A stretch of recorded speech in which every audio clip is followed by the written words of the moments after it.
The lights are off and away they go. Extremely loose. He's managed to hold on. He missed the complete. That is crazy stuff. Freitas is on the grass on the infield for 4. He slides through. He tags it.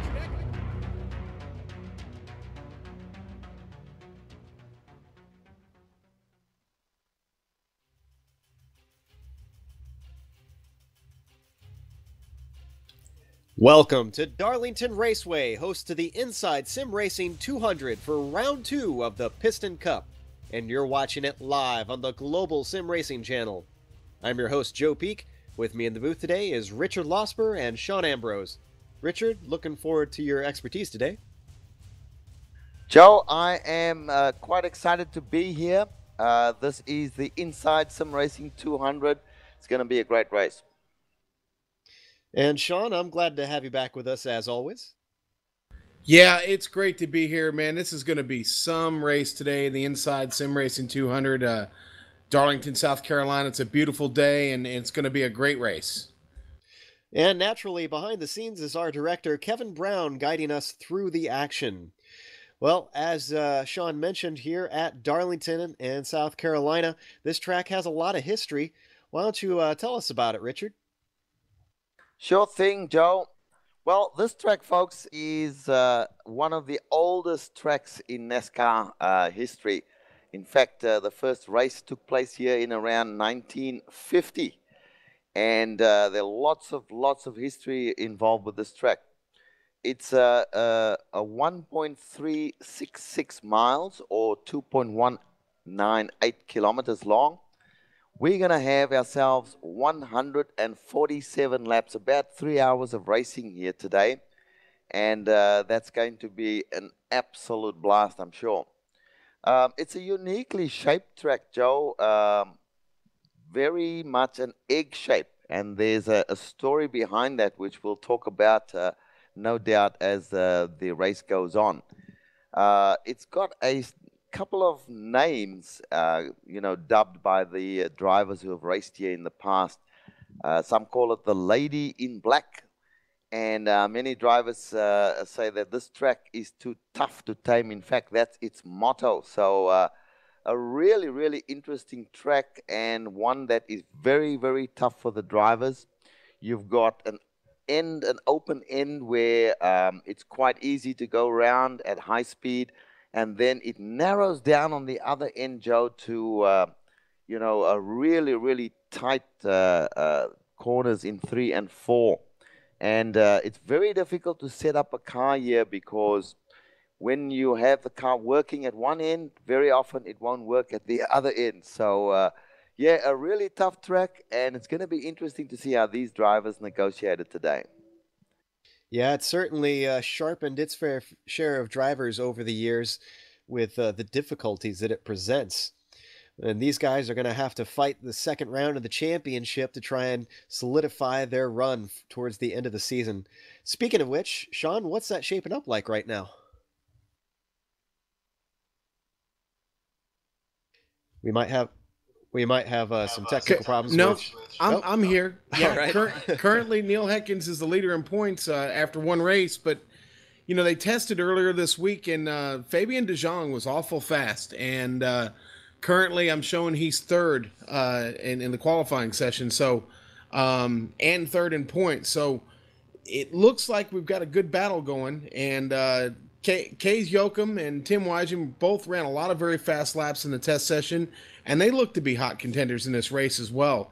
So things are heating up, and it is going to be a fast race, pretty good low times. In fact, the pole sitter, Rudy DeVitt, currently I'm showing ran a 28.091 to qualify. So that's, if you're pushing that 27-second mark, you're awful fast.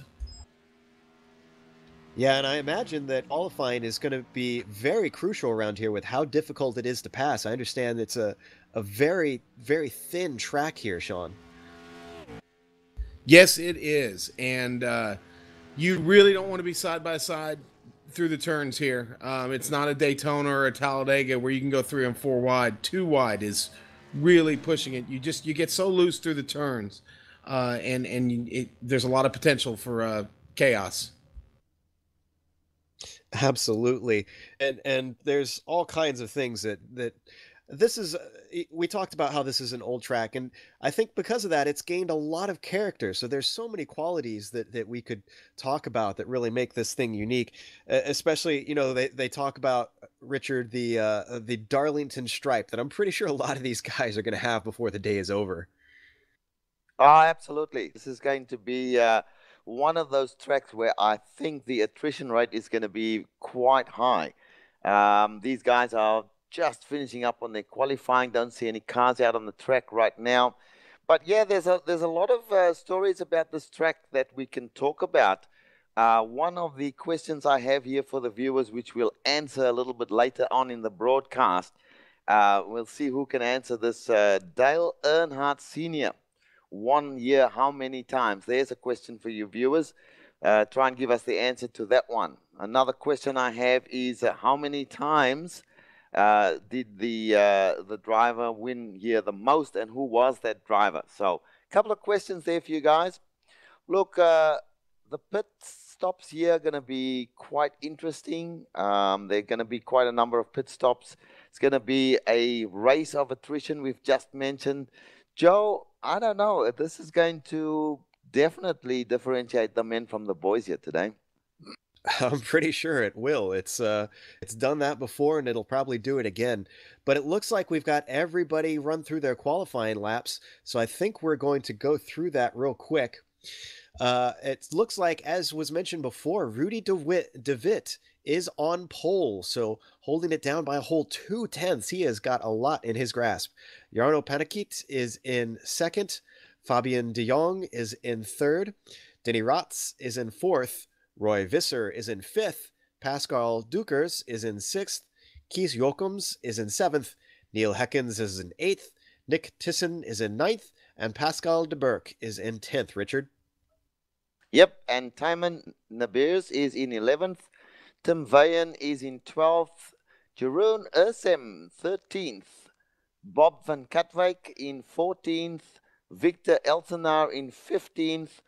Paul van Mierlo in 16th. Jos van Hoorn in 17th. Richard Cortland in 18th. 19th place, Robert De Roy. And 20th place, Henk Arendse. Sean? In 21st, we've got Guy Slackmilders, and 22nd, Aslop. Mark Figueres in 23rd. In 24th, Kim van der Stickelen. And in 25th, Bram van der Stickelen. 26th, W.J. Vandenbrand. In 27th, Robert Witt. 28th, Lucia Bolly. And 29th, Johan Sommers. And in 30th, Eric Mulder. So a 30-car field going to be quite packed around here. And I have to wonder, Sean, with you having a little bit more oval experience than I do around here, if you were one of these guys in this back 10 set, what would your strategy be heading around here? I mean, how would you get yourself up to the front?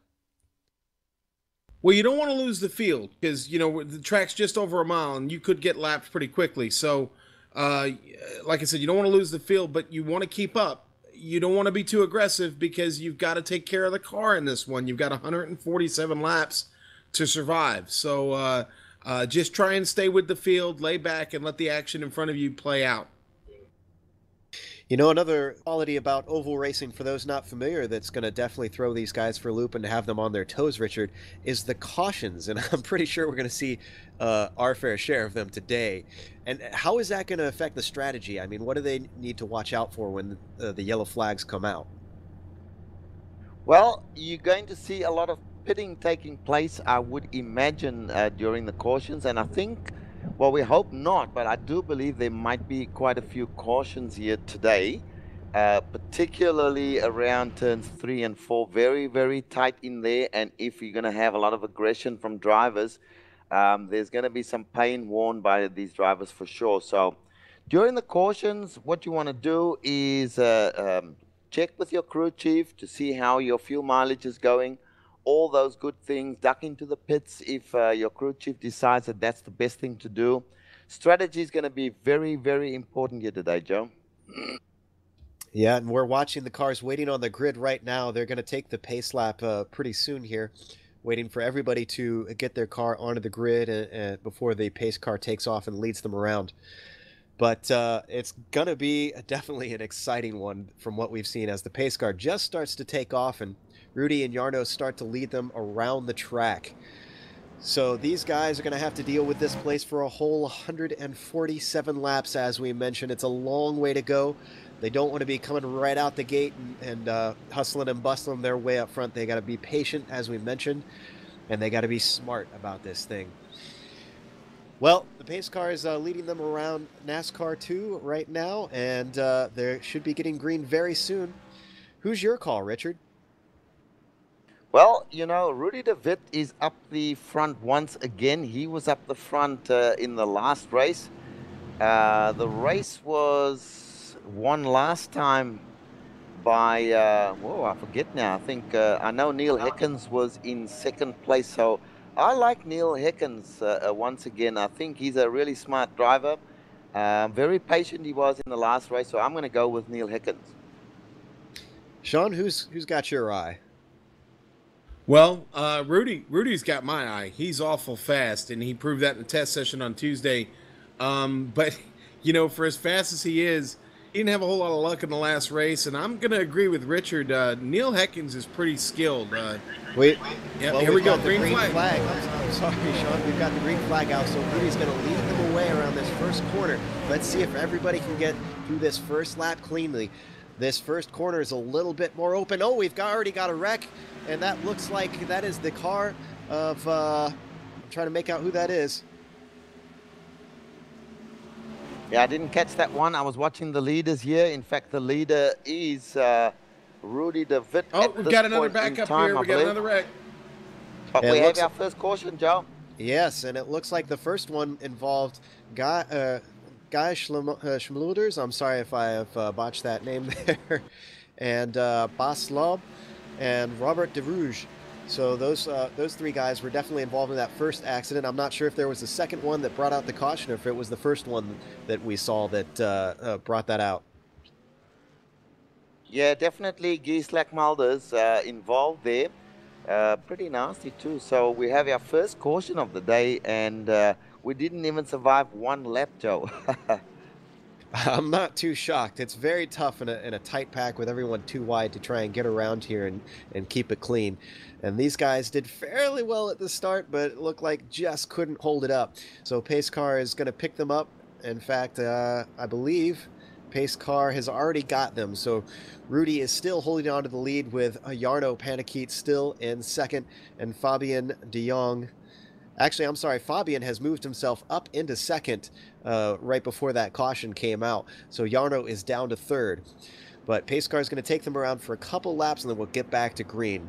While we're waiting for that, Sean, I wanted you to kind of tell us a little bit about this pit entry, because this is a bit of an unusual pit entry, and from what I understand, it's also incredibly difficult.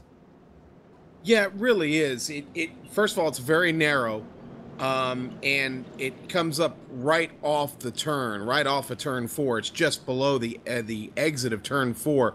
So you really have to start pitting at turn 3, and you have to get down on the apron to do it, because the slope of the track won't allow you to get down there quick. You'll lose the car and get yourself in that inside retaining wall. So you've got to slow it down early and come in nice and slow and hit that pit speed limit of 45 miles an hour at the first yellow cone.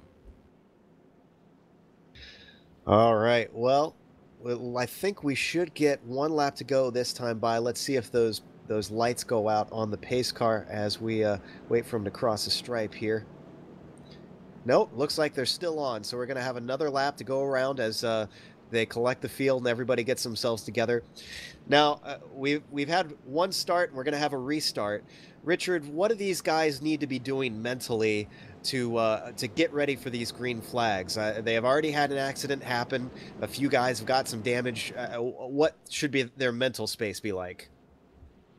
Well, there's only been one lap run here, one racing lap, and that was not even completed before we had a caution, and 4 or 5 cars ducked into the pits, took some tires, and are back out there circulating already. So You've got your first restart. It's kind of a settling thing for drivers.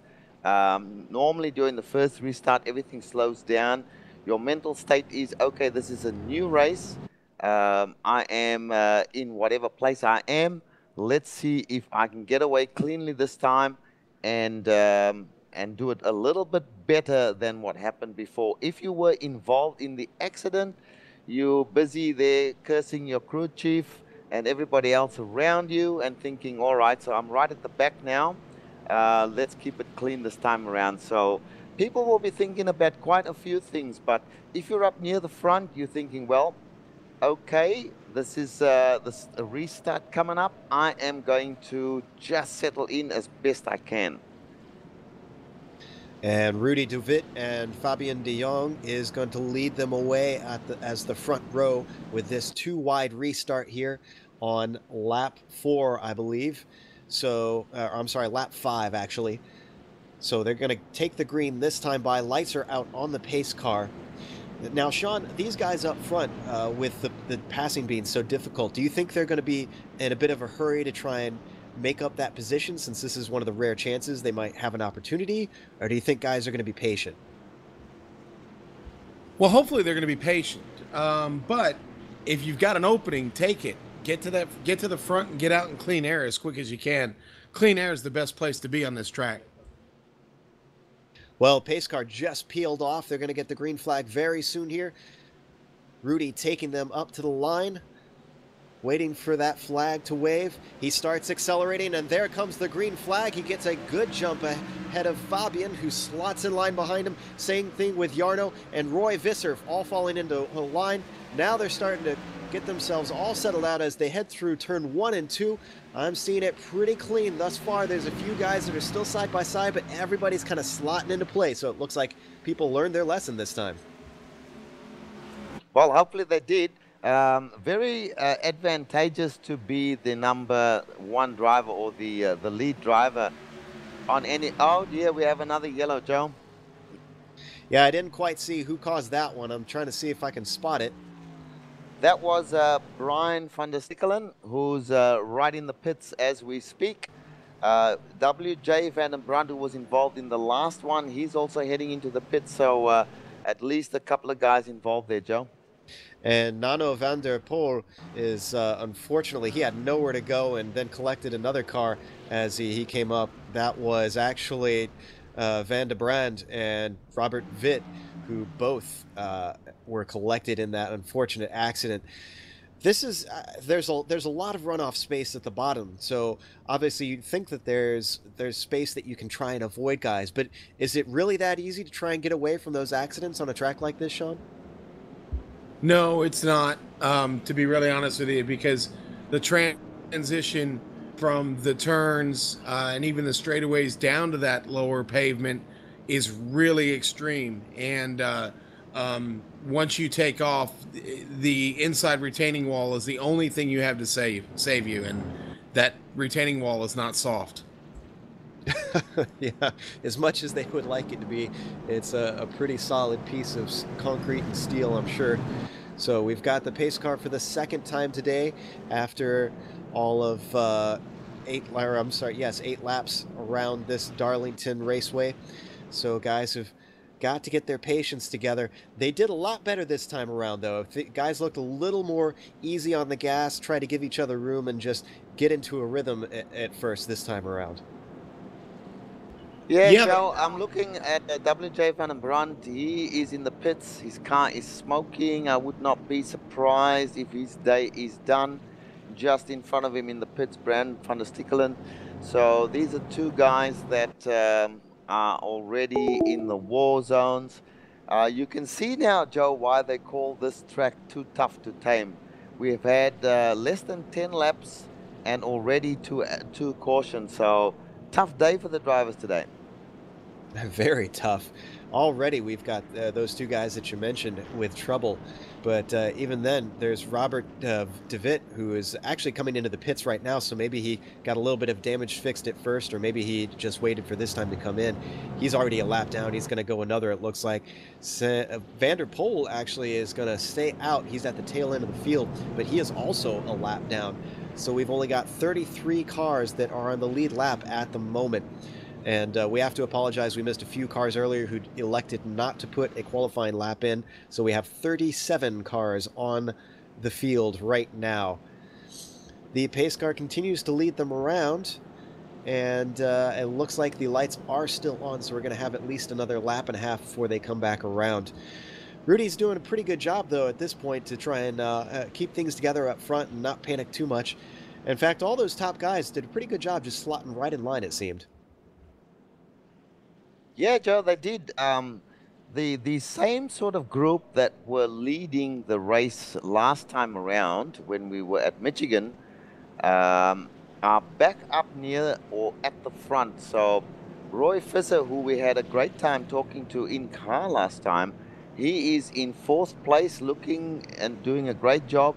Neil Hecken still sitting there in 6th place, Denny Ratz and so on. These guys seem to be doing the same sort of job they did last time. So great job too. And lucky they are to be up near the front, because it seems that the action and the cautions are all taking place near the back, which was the same as we had last time, Sean. Yeah, that's true.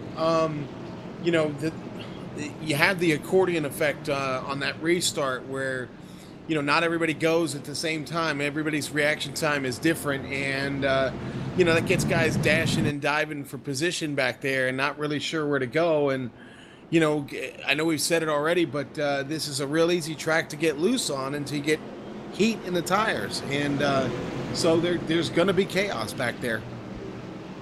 Yeah, Well, in fact, okay, the pace cars just ducked out. Back to you, Joe. Yes, we're getting ready to take the green flag, but I do want to talk about those tires in a minute when we get a chance. But let's see how this restart plays as Rudy starts to accelerate and takes them to the line. Green flag waves. We are back to green racing here at the Inside Sim Racing 200. Fabian once again slots into second with Jarno behind him. Roy Visser chasing tail quite closely. Everybody seems to be slotting in the line once again. Things have thinned out just slightly, so guys are being a little bit more patient, making their way successfully through 1 and 2 as Roy and Fabian take them into 3 and 4, Sean. Yeah, and here at the back of the field right now, everybody is staying in line and moving well through the turns. Nobody's loose, and we're underway. It looks like we might get some green flag in here. Absolutely. Guys are starting to cycle around now, starting to get a rhythm in. And we've got at least one full green flag lap of racing in around here, so we've got that under our belts. Ooh, Nick Tisson, I just saw him get just a little bit wide and hit the wall coming out of 2. Oh, we got a car sliding off the track here. I'm sorry, did you see who that was? Yeah, Boss Slob down to the inside retaining wall and the 21 car of...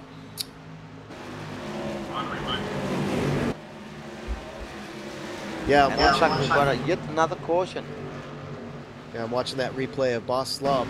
It looks like that number 2 car, that yellow machine there, just had to check up a little bit. And unfortunately, the car in front of him, it was a car that banged the wall in front of him. That was Joost van der Stoep, who got into the wall and just slapped it and went off right back into poor Boss. So nowhere to go once again. That seems to be a recurring theme here of just if you're in the wrong place at the wrong time, there's not much you can do. Yeah, Boss hit that wall really hard. I'm afraid he's going to have pretty good front end damage there. You know, he's already at the back of the pack, and boy, I just hope he can get back in the race. And guys, it looks like Guy Slackmulders is in the pits as well, so he must have been involved. I can report, Joe, that WJ Van der Brandt has parked his car into the garage. He is no longer taking part in this race. I was about to call, Joe, that there was some good action up the front, but the caution came out and beat me to it. So we did say this was going to be a race of high attrition, and it's certainly turning out that way. Yeah, right now I'm looking in the pits, and Joost van der Stoep is getting his car repaired, as well as some tires. Yuri Flossie, I'm not sure if he was involved in that, but he's stopped in to grab some tires as well. I noticed he was at the very tail end before that last restart, so I wonder if he's thinking, you know, he's got no places to lose and might as well just come in for some fresh boots. Yeah, pretty much. Some will elect to do that as part of their strategy. I'm pretty sure at this stage, for those drivers who are lucky enough to have crew chiefs in the virtual racing world, that is a huge advantage to have somebody looking out for you. The crew chiefs might well have said, look, duck in and get some fresh tires. We've done 14 laps so far. But yeah, a lot of guys will take that option. The front runners are not doing that. Why would you? If you're up the front, it will be a disadvantage to duck into the pits at this early stage of the race. So different strategies playing out here for different drivers, Joe. Well, I believe we might see if we could get an interview with our in-car reporter. That would be Neil Heckens at this race. Let's see if we can pull him in and see if he'll talk to us for a second. Neil, are you there? 10-4. Neil, we've at least got one green flag race lap of racing in. Are you pretty relieved to be up towards the front instead of in the middle of the pack? Yeah, for sure. It's. I think this race is going to be all about track position, especially in the first half. In the front, it's pretty clean. I have no idea what's going on in the back. Do you anticipate a lot of guys trying to duck in for some tires or a bit of fuel early on in this race with all these cautions? I think in the beginning we will follow Rudy and Fabian, and it's not the time yet for real strategy, I think. Alrighty, well, we're going to let you go. Thanks for talking to us. Thank you. Yeah, Joe, it's interesting that what Neil just said there, precisely what we said actually, that if you're up near the front, you're not interested in ducking into the pits at this stage. It's too early, and the racing seems pretty clean up front, so that's where you want to be right now. I was also intrigued about him talking about watching Rudy and following what Rudy's doing. Sean, is that usually what a lot of guys try to employ, of sort of a follow the leader mentality, see what he's doing and monkey see, monkey do? It is, Joe. Yeah, it's pretty common in oval track racing. I mean, you want to know what the fast guys are doing, and you want to try and adapt to that strategy because, you know, it's probably going to be best for your car, your team as well. And I think Neil hit right on it. That's probably the best thing to do, especially if you're up in that top 10. You want to try and follow the leader there and just settle in. I mean, we still have a lot of laps to go in this race. Very, very early. Well, I thought we were going to go green, but they've delayed the restart for one more lap. I suppose they might have a few people trying to catch up to the tail that they want to just make sure are nice and tidy up there. And it looks like that was Van der Poel, actually, who was up there. Oh, I'm sorry, that was Van der Stoep, who had worked himself up to the tail of the field and is now finally caught up. So we are down to 32 cars on the lead lap, and it looks like we should get our restart this time by, though, guys. Yeah. Normally when you have an extra lap, could be because somebody's far behind and catching up. It could also be because there was some contact that took place on the pace laps, which can also happen. Kind of silly if it does happen, but we should be getting a restart on this next time by, Joe. Excellent stuff. We are currently on lap 17 right now, waiting for these guys to work their way up through the first quarter of the race. We should be getting there soon. Hopefully, if we can get a few more green flag laps in, maybe as cars start to thin themselves out, as the difficulty eases up with more of the sharp end making itself prominent, we'll see less and less yellows. But right now we're getting ready to take green. Once again, Rudy and Fabian leading them away as Rudy starts to accelerate. There goes their green flag, and they are off yet again, Sean. Yes, they are. And here we've got them bunched up at the back, and they are so far going into turn one looking pretty good here, spreading out a little bit. Yeah, people are starting to find themselves a little bit of space on track. Everybody kind of just easing into it. And it looks pretty clean from what I'm seeing around the field at the moment. Mostly, I'm watching Rudy kind of... Actually, Rudy and Fabian are having a very good restart lap here. These guys have checked out a bit. And Robert DeRouge is going back into the pits, I'm showing here. He's going to the pit right now. He's peeled off. So Yeah, obvious. Slob is in the pits as well. Just have a look, guys, at Pascal Dukas and Neil Heckens just behind him, who we did the in-car report with. These two guys, I'm feeling that they are going to be tangling with each other. In the last restart, Pascal Dukas showed that he wanted that position that Neil Heckens was occupying. He's taken it this time around, and he's got a little bit of a gap on Neil Heckens. I'm pretty sure Neil will want to grab that spot back from him. So look for some action a little way in through here, but looks all nice and clean for at least a couple of laps now, Joe. Yeah, and as we're watching these guys, currently I'm actually watching Kees Jokums and Denny Rotz because they're rather close together. Denny kind of holding on quite close to Kees as they go around for lap 21 there. Now tell me a little bit about the line about this track, Richard, because it seems a little bit unusual to what you'd usually think would be the fastest way around an oval. Yeah, drivers will choose their own line, what works best for them. It seems that, you know, when you're going down the straightaways, you hug the wall, as most people will do. You want to cut in low to the white line. Don't go over the white line as Sean has described, because that is a prelude to disaster. So the line is typically down low in the corners and high in the straightaways. Well, let's hop back to a pack back here with Jeroen Oosum, Bob Van Katwijk, Nick Tissen, and Joey Schmidt. We got a pack of 4 cars quite close together here, and especially those back two between Jeroen Oosum and Katwijk here. And Oosum takes a little bit of a peek on the inside. Now Katwijk takes a look, and in fact, it looks like he's going to be able to make the pass, just sliding up the inside. They get a little close, but Katwijk makes it clean. Yeah, good racing there, nice and clean. Guys, we can report another retirement in this race. US van der Stoep looks like he's parked it. And also Bas Slob has been sitting in the pits for an awfully long time. So he's got some severe damage there. But back to the racing, Sean. Yeah, unfortunately, Bass really hit that. He hit that wall really hard. I didn't think he was going to make it back out. We've got a couple other cars going into the pits here, but the racing at the back of the field is spread out right now. Guys are given room, and there's a lot of distance between these cars here at the very back. We're now down to 29 cars on the lead lap, I'm showing, with Yuri Flossie at the very back right now, and he's making up a little bit of ground, but not much. Like I said, they're spread out, and they're given room right now. Well, guys, up near the front, we do have Roy Visser having a look on the inside there on Jarno Panakit. They're pretty close together as they go into 3 and 4. And let's see if Roy is going to make a move this time. He stays in line at this stage, has a look on the inside once again, decides to stay in line. But Joe, it looks like our leader, Rudy de Wit, has kind of checked out on the rest of the guys.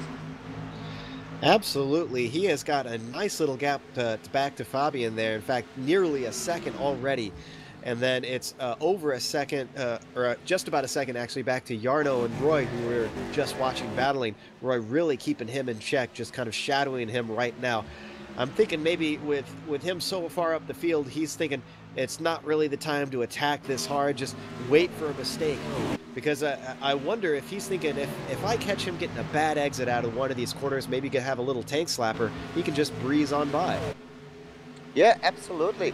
And, you know, it's very, very easy to touch the walls here, particularly coming out of the narrow end in 3 and 4. So Roy is playing it cool, having a good look. Roy came in 5th place in the last race, so he's a very, very good driver. And I'm pretty sure that he'll be looking to nab 4th place. Sorry, he is in 4th place at this point in time, but he's probably looking to nab a podium position. But now, Joe, they're starting to get in amongst lap traffic, so this is going to change things up a fair bit and could be very, very dangerous for all the drivers. They go to the inside, passing a lap car, they're number 93. We've got now a challenge by the 96 car on Roy Visser, that's Pascal Dukas. So people taking advantage of, and we have smoke coming off the brakes of Pascal Dukas. So he's a hard charger here at the moment.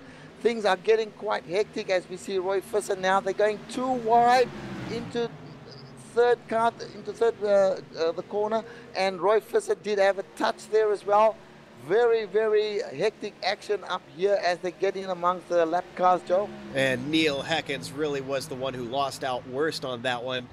And we've got a caution flag out. And up near the front there, just in front of Roy Visser, there was a contact and somebody hit the wall. We'll check that out for you, but we're back on caution again. Oh, that was one of our leaders. That was Jarno Panikit, who got tipped by a back marker of Luizia Boli, actually. So that was unfortunate to see, although I think he might have gotten away with it, just a little bit of damage.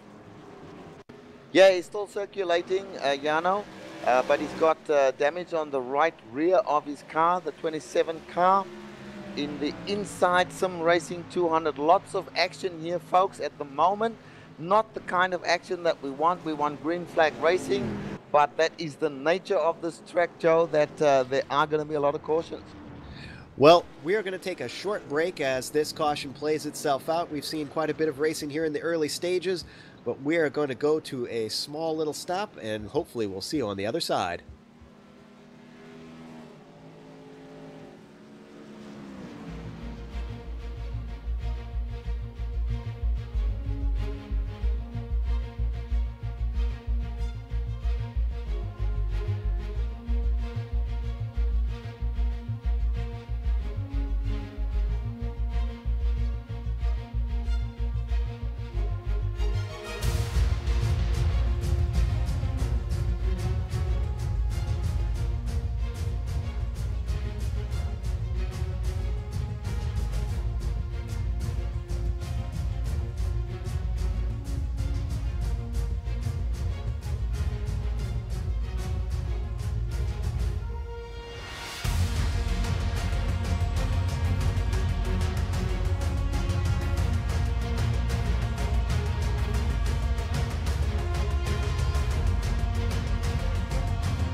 Welcome back to Darlington Raceway. We are in the midst of a caution flag, our fourth of the day, and we have completed 33 laps around this circuit, and we have quite a few left to go because there's 147 total for them to do to make this 200-mile race today.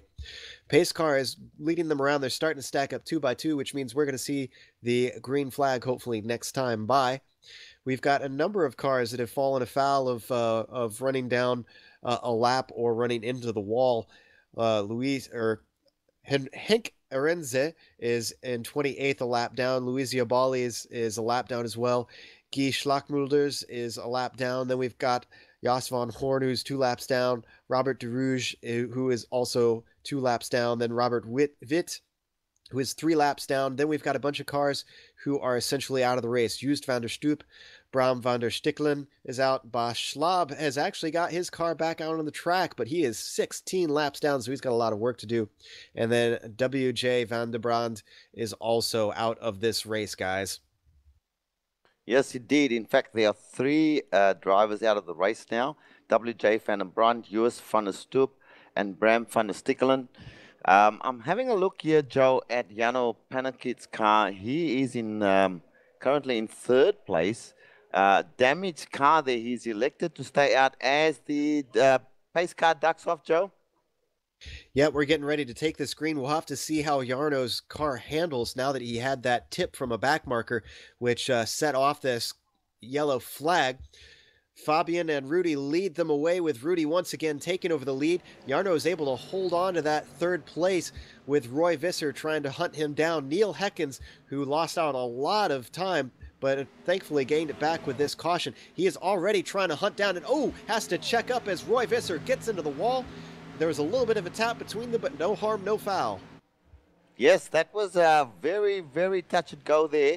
Neil Heckens looked like he was preparing to take evasive action. Roy Visser did touch the wall. It's not a big deal if you brush the wall, but I think Neil gave it a good whack there. So, sorry, not Neil, Roy Visser gave it a good whack. So that might actually change the handling of his car a little bit, as we see him getting loose there now. Neil Heckens challenging and passing him fairly easily. Roy Visser not giving up any opposition whatsoever, so it looks like he does have a little bit of damage there, but settling in now on lap 36, Joe. Neil almost joined him as he got very high up in the corner through 3 and 4 there. Just brushed the wall, I think, but I don't think he did any damage with that. It was just a glancing blow there. So he's easily able to pull away now, as Roy Visser, I think you're right. I think he's probably suffering from some damage.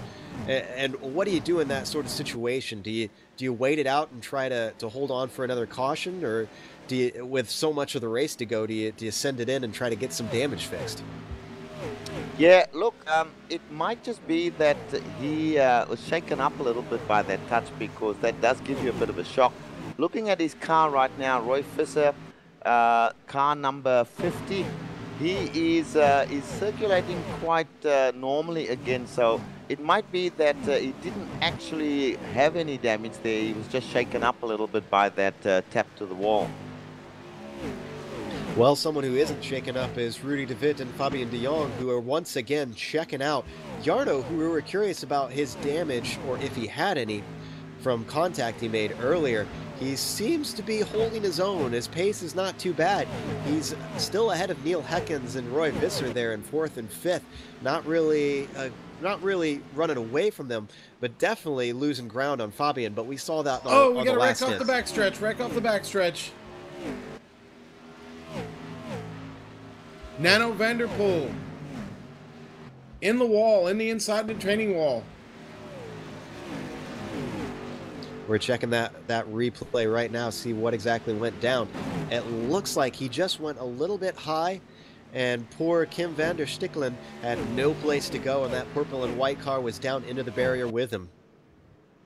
Yeah. Well, lots of smoke around the place right there, so somebody has most definitely got severe damage. We'll get back to that in a moment, as we see cars now ducking back into the pits. Rudy de Wit has hopped into the pits. It sounds like Nano van der Poel is the one that was the cause of a lot of that smoke. So, unfortunately, his day is very much set back. He's not looking at the top 10 at all there. In fact, we've got a lot of guys into the pits, just as predicted. As soon as Rudy went in, now we've got a whole bunch of the field following him in, Sean. Yeah, it looks just about everybody on the lead lap is making their way in now. And, yeah, they're streaming into the pits. So you're going to get 4 tires, fill her up, and get back out there. And, of course, try and get back to the clean air on the restart. Now, this is an opportunity for some of these guys to try and make up some position. Let's see if anybody can get just a marginally better stop in and out lap here to try and make up some spots. Rudy is back out first, it looks like, and Fabian de Jong also second. Neil Heckens, though, has moved himself up into third with an excellent stop. And Tim Wyan, we haven't talked about him hardly at all. He his come up as well, although these guys will not be moving back into first, second, and third since there are cars that have stayed out, I believe. Yeah, that's true, Joe. We now have, looks like Jano Panakit is holding down the lead position with that damaged car. We were talking about him just as the caution came out again. He does have damage on the rear of his car, but it's not slowing him down. Roy Visser is now, in fact, in second place after Rudy de Wit and a couple of the other guys ducked into the pits. So things have changed up a little bit, but it's going to be quite interesting now, Joe, to see what the leader, the previous leader, Rudy de Wit, is going to do now that he will be a few cars down, because I don't think that these two up front here will be ducking into the pits anytime soon. It doesn't seem like it, and I have to say that was a good call earlier, Richard, about him not having any damage, speaking about Roy Visser, because if he feels like his car is handling fine, I would think he would elect to stay out as he has. If it wasn't, it would be a fool's errand for him to try and hold on to that second place. Absolutely, absolutely. So, but the surprise package is Jano Panakit at the moment, because visually his car looks pretty wrecked, but it certainly hasn't slowed him down. So I'm very, very interested in that. Sean, what do you do when you've got damage like it? You know your car's damaged. It can't be handling all that well. You've still got speed. It's a really tough choice. Do you give up your position and duck into the pits and get the damage fixed, or do you stay out as long as you can? Well, I think you make a decision based on how the race is going, and right now with the way the race is going, I think it might serve you best to wait to the next yellow flag, or just keep pitting and taking quick stops while the yellow flag is on. The key, not getting lapped, not going a lap down and trying to stay on the lap.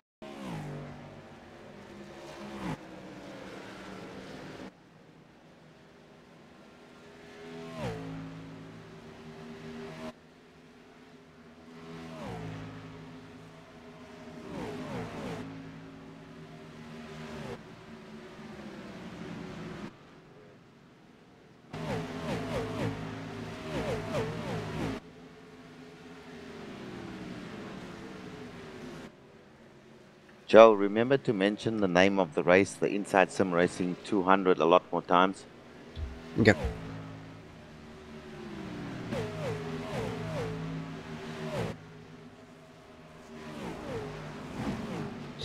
Welcome back to the Inside Sim Racing 200 at Darlington Raceway. Jarno Panakit is currently leading. We apologize, we missed a little bit of the restart. We had a few technical issues. We got it sorted out now. Roy Visser is holding him quite firmly in check, with Juren Ursum right now having quite a battle with Pascal de Burk behind him, Richard. Well, I got to tell you, Joe, Jeroen had a huge moment, twice in fact, touching the wall, coming out of 4 there. So a little bit of difficulty for him. He's now actually being overtaken by another, couple of cars. So he's had a big moment, and he's taking some time to settle back into his rhythm, because I'm pretty sure, and he hits the wall yet again. So having some dramas there is Jeroen, and what he needs to do right now is just settle it down, just take the foot off a little bit earlier off the gas pedal, and just settle that car down, because tires are cold at this stage, and you do not want to be hurting the car, as he's very, very loose. Good grief, he's having an awful time here, Joe. Yeah, having a lot of trouble, but I want to hop back to Rudy de Wit, our former leader here, because he is trying to weave his way through the field after that pit stop and making very good progress, it seems, trying to get himself back up to front. Yes, indeed, he's just overtaken the number 5 car. He has got Jeroen in his sights right now. He comes up onto him pretty quickly. Rudy is, his car looks great, and we have Sam into the wall. Rudy tapped him as well. I don't know what's happening with Jeroen, but certainly he's causing a lot of troubles and nearly took out. And another touch between Rudy and Ursem. So Ursem having a terrible time at the moment, Joe. Yeah, a bunch of cars now filing by as everybody trying to check up, as Juron has just got a very slow car out on the track. He had pancaked that wall very hard all the way around the turn, and now he's got it down onto the apron safely out of everybody's way. I'm assuming he's going to take that thing into the pits, try to get it fixed. Yes, sir. I'm sure that that's what he'll be doing. In fact, he should do that. I can't understand it, though. I'm not sure if he was one of the guys who put it on the previous caution, but the car looked fine. I just don't know what took place there, or I don't know, Joe. Well, it's certainly caused a lot of issues for Rudy DeVitt, who's now got a bit of a bent fender on the front, and he's lost quite a bit of contact with Fabian de Jong, who he had very much had the pace on earlier in the race. So I wonder if this is going to hurt him. How important, Sean, are aerodynamics around this track? Do you need it really to stay clean, or are you pretty safe to have a bit of bumping and rubbing? You can go fenders off on this track. It's certainly been seen before in the history of this track. I mean, aero is important everywhere. I mean, you want the downforce, but it's not critical here. I mean, really driving this track, the track is your enemy, not your fellow driver. That's the key to this race. So DeVitt elects to try and get some of that damage fixed, it seems, under green flag racing, so it must be serious, guys. Yes, definitely. He did tap, I forget the other driver, Jeroen. He did tap Jeroen a couple of times now. And so he's elected to go and have a damage fix. Let's hop away from that. There's a battle for the lead as Jarno had to defend from Pascal Dukers. Didn't quite get it done, but now Pascal is under threat as Roy Visser is looking around the outside, but nowhere to go. And a big mover, guys, we should mention, we haven't mentioned his name before, is Dennis Geressen. Now, you will recall in the Michigan race, the Boss Tires 200, that Dennis, I believe he won that race, can't be sure of that right now, and he's moving himself up and up and up. He's into 4th place as we speak now, Joe. Yeah, in fact, caution Dennis flag, guys. Caution flag. We had a wreck coming off of 2. Trying to see who it was. As we try and figure that out, Dennis actually was one of the non-qualifiers, so he has moved himself essentially up from 32nd place. Incredible stuff from him to be all the way up into 4th. Yeah, fantastic driving. Dennis showed that he was patient in the last race. He was really completely out of the commentary from the team until suddenly in the last 20 laps or so, Dennis Geressen was right there. As we see him touch the wall now on a pace lap, which is not what you want to be doing, that was just a brush, so that won't give any damage to the car. But once again, we have a caution. I believe this would be the 5th or 6th caution, Joe. Yes, once more, which is not unusual around here. We've gotten about 56 laps down. We've already seen one sequence of pit stops taking place, although not everybody's gone in, so we'll have to see who all is electing. And it looks like our leaders, actually, Jarno Panikiet and Pascal Dukers and Roy Visser as well, are all electing to come on in. Yeah, good thinking on their part. Specifically, they did not pit, the top 2 did not pit on the last caution. So they taking their opportunity to come in right now, get a fresh set of tires, top up with some fuel, and they should be right again. Jarno, it's interesting. I want to have a look at Jarno's car. If he's taken the quick fix as he goes into his pit stall right now, if he's still got a quick fix available to him, then as he misses the pit stall and has to back up a little bit. He's taking tires as we speak now. He's not getting a quick fix by the look. Oh, yes, indeed. He's got the quick fix, so he's got a brand new car now, Joe. Now, how does that change things for him, though? Because it's we're about 1/3 of the way through the race, so we still have the majority of the race to go here for him. I mean, does that mean he's got to play it safe the rest of the way around? Well, I don't know, and this is something we should check, Sean. Whether there are 2 quick fixes, which I believe was the case last time. What this does for him, though, is his confidence will be sky high now. He's led a few laps. He's been up near the front during the early stages of the race. He's not too far back at this stage. A brand new car, fresh tires, topped up with fuel. He's in a good position right now, Joe. Who else is in a very good position? Fabian de Jong. Now that we had some troubles with Vit earlier, it has allowed him to get himself into first place. Neil Heckens as well is all the way up into second, and Kevin Venkemans is in the third spot right now. So those guys have all started to slot themselves up towards the top here. Now, as we watch this pace lap continue on around, how long can these guys' tires and fuel go, Sean? What is a full stint on Green Flag Racing going to look like?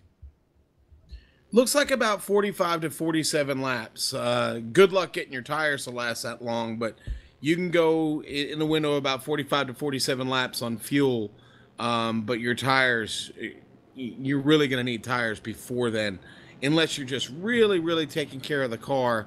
And that's hard to do with a large field like this because you're making so many evasive moves. I mean, every evasive move is more wear on each tire. So it's tough, but it certainly can be done. I mean, I'd like to see a stretch of Green Flag run that long, but it hasn't come to fruition yet. I guess we'll have to see what happens. Yeah, and if they do get that, how is the car going to change over the length of that stint? I mean, I haven't put too many laps in this car yet, so I haven't been able to really get a long stint in. What's it going to feel like, the beginning compared to the end, since you mentioned the tires wearing out? Well, as we've seen already, you have enough trouble getting off the turns with any speed without getting loose to begin with. You're going to get a lot more push, and you're going to be even more loose coming off. So you've got to change your braking points when you roll off the throttle. Everybody drives a little bit differently, whether it's more throttle, more brake, but you're going to have to make adjustments in those areas as you get in and off the turns, where you get back in the throttle, where you get back off the throttle. So it's certainly it's a challenge. And again, this is a driver's track. This is where the cream rises to the top. And some of the very best that ever drove this track have all fought those issues. Well, we're going to take the green this time by. We are going to lap 60 here as they get the restart. Fabian is going to be the one to lead them away this time, with Neil Heckens beside him on the front row. Kevin Venkemans and Tim Wyan right behind them, ready and chomping at the bit. Strategy is starting to play a role in this, and obviously these guys are going to want to get themselves up into the clear as the green flag drops, and Fabian gets a very good jump as he just streaks away from everybody. Yeah, it looks like Neil Heckens completely missed the start there, or it could be part of his strategy, Joe, not to try and go too wide into the first turn. But certainly Fabian de Jong got a big jump there, but it doesn't count for that much. It's still a lot of laps to go. Neil Heckens won't be cursing by the fact that he's missed that start a little bit. It might in fact be in his plans, but doing a great job, these guys up the front there. Tim Wyan, that we spoke about earlier, who has come from kind of nowhere to be now in third place. And a new name in fourth place at the moment, Kevin Venkemans. I'm sorry, it looks like Nick Thyssen had a huge hit with the wall there. He is dropping spot after spot. He was all the way up into sixth place, and already he is down to what looks like 17th in one lap. So his car either got very damaged or he had a huge shake to his confidence there. Yeah, just looking at his car now, car number 1, Nick Thyssen. He has, in fact, doesn't look as if he's got any damage, but this is what happens, Joe. Once you smack the wall or brush the wall, it does shake your confidence enormously, as we see some smoke that is going through, so someone else has touched the wall in front of him. It does have an enormous shattering effect on your confidence, so he's going to take a few laps to settle it back in, try and get back a rhythm, and see if he can move towards the front once again. And guys, I'm watching Rudy DeWitt back here. The first car on the lap down, and he just took a shot in the rear end from Jeroen Yersum, and he's got a long way to go to fight back to the front. But it's going to be really hard back here. These cars are all over the place. Got guys getting into the wall, and here's goes one spinning now. Oh no, Kim Vandersticklen off the into the inside retaining wall, coming off of the turn. So Kim once again finding himself in a bit of trouble here as Rudy tries to work his way back up through the field, and it looks like he's actually a lap down at the moment. And I'm not sure if we have a lucky dog in this series, but he is currently the first car that is a lap down. So maybe if he can keep himself in that position, he can get himself back on the lead lap. Just a confirmation, since we're going to yellow again, the cars do have a single reset. So Jarno did in fact use his up in that pit stop that he had earlier, and he is now on his own for the rest of this race to keep that car clean. Yeah, let's just explain that for the viewers, Joe. This is something that is unique to racing in the virtual world as opposed to racing in real life. So what's happened here is that the organizers have allowed these cars, kind of like having a spare car in the garage. They've allowed these guys who have severely damaged cars to pull out their spare car and kind of get it running. So that's what a fast reset is all about. Gives you a brand new car, and it does keep the racing interesting, particularly on a track like this. However, Joe, I'm thinking that one fast reset is not enough for this track. Yeah, it certainly seems like that's going to be the case for a number of guys, especially those who are already out. Rudy DeVitt is, in fact, getting the lucky dog, it seems like, as he works his way around the field, and they do have that lucky dog, obviously, in this race. So you see him streaming on by everybody as they take the pace lap around, everybody getting low to let him by. But right now, Fabian de Jong continues to lead with Neil Heckens behind him, Tim Wyan in third, Paul van Mierlo in fourth, and Kevin Vankemans in fifth are your top five here in the Inside Sim Racing 200 after 66 laps down. We are well past the third way mark. We're trying to get our way towards the halfway mark. We've got maybe just, I believe, less than 10 laps to go to hit the halfway mark here, guys. So we're almost over the hump, Sean. Yes, we are. And, you know, something I was thinking about just a few minutes ago, you know, we talked earlier about Boss Slop coming back into the race after being, you know, so many laps down. They are using a standard point system, and it doesn't hurt to come back out as long as you've got your car repaired and you can run competitively. This is a series, and if you can gain points where other guys have dropped out, you can move up the ladder and get yourself in a good position for a points championship. So good on him for getting back in the race. This is, you know, like you said, this race is far from over, and you know, it's a good chance to get back in this thing. Very much so, and with a race of this length, if any driver is worth their salt, they're definitely going to be trying all the way to the end. So I'm with you. I'm glad to see that Boss is still out there and circulating. So it looks like we're not quite going green this time by. Lights are still on. They're not lined up, so they've got another one heading around yet again. There is a prize to this championship that you mentioned, Sean, actually, as well. Yes, there is. And, you know, I mean, there's right now it's slipping my mind exactly what the prize was. It looks like they'll get a custom Joined Sim Racing Fanatics schemed Derek Spear button box. So those guys have a one-of-a-kind coming their way if they can stay towards the top end of the points throughout this series. Fabian de Jong doing his best to try to do that right now as he leads them around. They are now getting lined up, so we're going to go back green this time, Richard. Yeah, this race has taken an interesting turn. So we've got a couple of the guys who we didn't see as fancy drivers up at the beginning of the race, up near the top now. Neil Heckens, I'd love to get a chat with him next time around and see what he's thinking at this point in time. He's up in second place at this point and in a very, very good position. So an interesting development here. We still got a long, long way to go. I'll get back to you in a second as the pace car will duck right off in a second. But very interesting, Joe. Yeah, a lot of these guys have been taking some alternate strategies here. Unfortunately, it didn't work out for DeVitt. I worried about him going back into the thick of the pack, and it certainly bit him.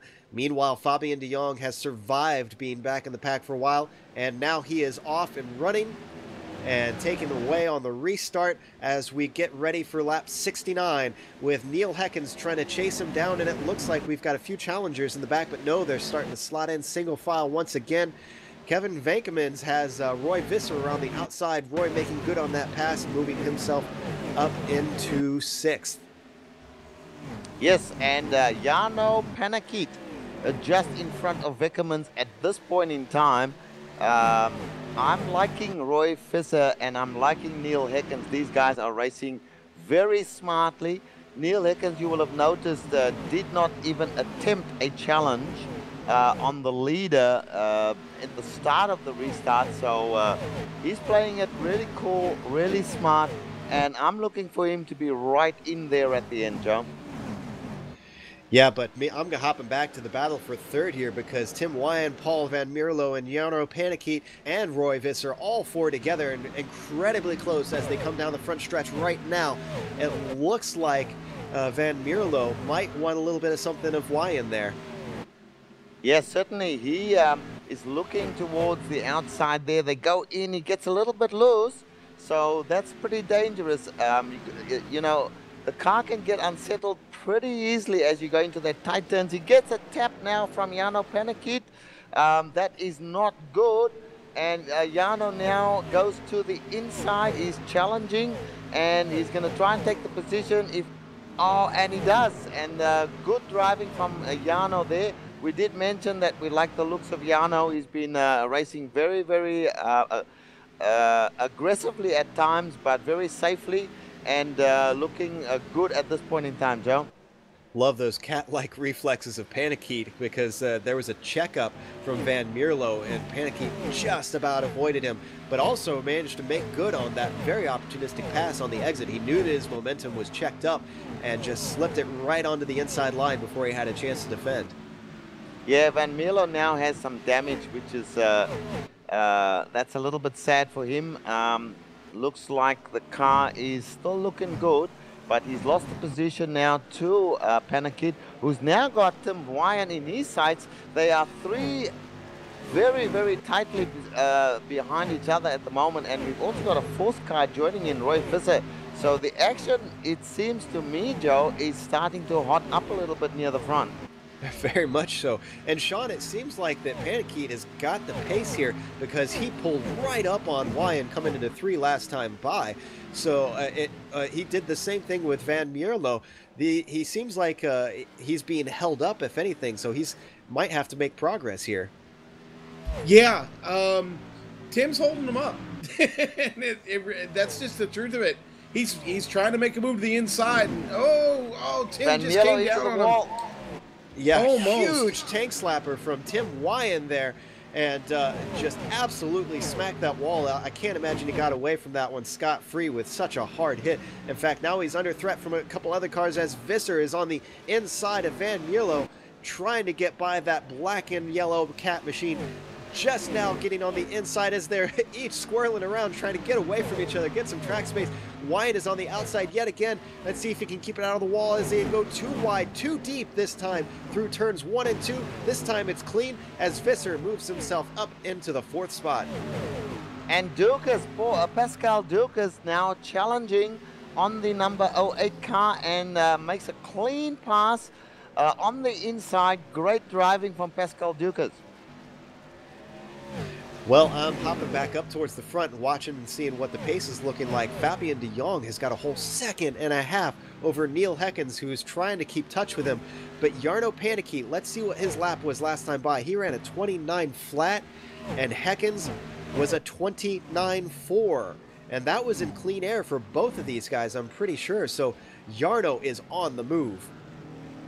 Absolutely. Jarno he's been looking good for a lot of the kind of 2nd, 3rd of this race.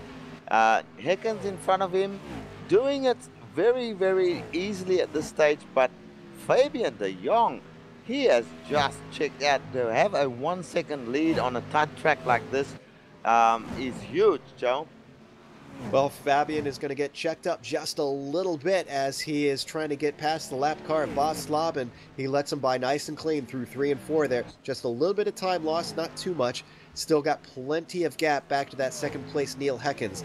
But the battle that I want to watch that is brewing is the one between Panikeet and Heckens, as Panikeet reels him in bit by bit every lap, Sean. Yeah, it's a great battle up here. It really is. Good battle for position, and you know, they look like they're all handling pretty well. And going around Boss Slop right now is Jarno. In fact, it looks like he did a much better job of trying getting by him than Neil Heckens did, as he still made time, even with that lap traffic coming up on him. As you can see them now both in the same picture, circulating around this track. Jarno doing his best. We've still got half the race to go, mind you, so it's not over right now. But obviously, Neil is looking for that track position as they go by another car, and that is Robert Witt, who has got himself up into the wall and is just bouncing himself around turns 3 and 4, unfortunately, so he'll have some damage to repair, but thankfully stays out of everybody's way. And now it looks like it is right up to almost nothing between Panikeet and Heckens. He's got maybe all of 3 or 4 car lengths separating these two. Well, some sad news. It looks like our pole sitter, Rudy DeWitt, has put the car in the garage. So I guess that damage came to be a bit too much for him. Go ahead, Richard. Yeah, I was just going to say, that's pretty sad for Rudy DeWitt. He was easily the fastest guy in practice. In the test races, he's fast, but when it comes to the race, this happened last time as well in the Michigan race. As we see now, Panikeet coming up on Neil Heckens. Will Neil Heckens offer any resistance? He does at this stage. They are now bumper to bumper. And Panikeet, I have to say, Joe, he's looking really, really good. His car is clean. He's clean through the turns. None of this looseness that you see from some of the cars. They're now going side by side, Joe. Panikeet looking to the inside of Heckens. Will he get the move done? He does. They are still side by side, but I think Heckens is going to give up that position, knowing that Panikeet has come at him aggressively and taken the position from him, Joe. And this has actually allowed Roy Visser to try and get up in this battle. Visser sitting in 4th, so he could maybe move himself up into the top 3 spot here if he holds on to the back of these guys. Let's see if he's got anything for Heckens. I wonder if Heckens is struggling with tires or what could be going on in that car, Sean. He's probably struggling with the tires right now, to be honest with you, and a little bit of damage that he picked up earlier. But something I'm watching right now, I got to bring everybody's attention. Keith Yokums is just driving the frame off of this car. He is, from the back of the pack, has moved his way up to 14th and is just flying by everybody. He's picked up 2 seconds in the last 4 laps and is really moving his way to the front, up to 14th, and 13th is inside. Ruben Nordhook is in front of him, and he's just about, I don't know, maybe about 20 car lengths from him, and he'll be at him real soon. That was actually Nordhook that he just passed by, so Keys is up into 13th now, and Timon Nebruz is the next one up in his crosshairs. In fact, he is closing incredibly fast. He is what looks like almost a second faster than some of these guys. Well, Joe, let me just say that fresh tires, that can be the only explanation here. Fresh tires is what does it for you. You don't get that kind of advantage over other drivers unless you have a good set of boots under you. And he's very aggressive and doing a great job of picking them off one by one. Currently watching what he sees as he tries to get by Nebruz and just takes a peek on the inside of 3 and 4 and manages to sneak underneath him. And he doesn't get quite a good run coming down the front straightaway here. Let's see if Nebruz can come up beside him. It looks like they're still side by side as Yelcom stays low. Nebruz is not going to give this one up easily, but I think he's got to give up the ghost. In fact, oof, he just smacks the wall from what I can see from my viewpoint coming out of 2. Yeah, Timon hit the wall there with a pretty good smack, which can happen very easily when you got that dirty air coming off 2 cars going side by side into a very tight corner. But really, Kies Jochem's a good call there, Sean. He's doing a wonderful job at the moment. He's got now Pascal de Burg, I believe it is, in his sights. He is moving through this field really quickly. Yeah, and it looks like Thyman really, when he hit that wall, it really hurt him. He's falling back now. He's dropping like a rock. Let's hop back up front real quick because I see that Neil Heckens has been hassling Roy Visser for that third spot. So Roy somehow got in front of him, but Neil wants it back. Yeah, you keep watching that one, Joe. I am watching Kies Jochem. This guy is on a mission right now. The number 10 car, kind of white with lime green, on a mission right now. He has got Victor Elsenar now, the 11th place. In his sights. It looks like he's going to be in the top 10 in the not too distant future right here. In fact, he's already managed to get by Elsenar, who is sitting in 12th now, so Kies is up to 11th. Pascal de Burg, however, is right in front of him, coming out of 2, and it looks like it's all about the exits of these turns. If you can be confident, as now he goes inside of de Burg and just breezes on by on entry there. But I was going to say, it looks like if you've got a good car, a solid car on the exits of these corners, you can just gun down everybody. Yeah, absolutely. And, you know, once you've got that confidence in you, they say this track is too tough to tame, but it looks like Kies Jochem right now has got this track tamed, at least for the moment, Joe. In fact, he's coming up on Tim Wine, who was one of our front runners earlier on. Just look at the speed on how quickly he approaches these cars in front. Tim Wine, in fact, moves up and just gives up the ghost and lets him go. I think he knows it's faster for him to just slot in behind. Absolutely. Dare we call him the Intimidator? I think that name is reserved. But Kies Jochem definitely merits some sort of nickname for this incredible progress.